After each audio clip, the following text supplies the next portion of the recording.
રેણુકાબેન અનિલભાઈ પટેલ, ગામ લસુંદરા, તાલુકો કઠલાલ, જિલ્લો ખેડા। મારી દીકરી પલકબેન અનિલભાઈ પટેલ સવારે કોલેજ જવા નીકળી હતી। દરરોજ બપોરે 2 કે 3 વાગે પાછી આવે। એ પરત પાછી ન આવતા મેં એને ફોન કર્યો, ફોન લાગતો ન હતો, સ્વિચ ઓફ આવ્યો। તો સાંજે 2-3 વાગ્યા સુધી એનો 4 વાગ્યા સુધી ફોન સ્વિચ ઓફ આવ્યો। તો એમને શોધખોળ ચાલુ કરી। શોધખોળ ચાલુ કરતા અમને 9-10 વાગ્યા સુધી શોધખોળ ચાલુ જ રાખી। ન મળી તો અમે પોલીસ સ્ટેશન જઈ જાણ કરી કે મારી દીકરી ઘરે પરત ફરી નથી, મારી દીકરી શોધવામાં મને મદદ કરો।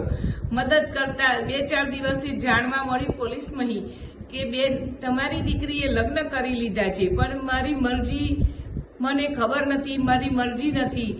તો રબારી પિયુષભાઈ દિલીપભાઈ એમની સાથે લગ્ન થઈ ગયા છે એવું મને જાણવા મળ્યું। તો પછી એ લગ્ન મને સ્વીકાર નથી અને રબારી સમાજના આગ્રણીય ઠાકર બાપાને મારે નમ્ર વિનંતી છે કે મારી દીકરી તમે પાછી આપો। તમારા બોલ તમે પકડી રાખો કે તમે જેવું કહેતા હતા કે કોઈ સમાજની દીકરી લેવી નહીં ને કોઈ સમાજની દીકરી આપવી નહીં, આપણા સમાજની દીકરી આપવી નહીં ને કોઈના સમાજની દીકરી લેવી નહીં, તો ઠાકરજી તમે મારી દીકરી તમને વિનંતી છે કે મને પાછી આપો। હું પાટીદારની એક બાઈ બોલું છું, મારી દીકરી મને પાછી જ આપો, બસ એ જ મારી વિનંતી છે। તો જ તમે રબારી સમાજના ઠાકરજી ઘર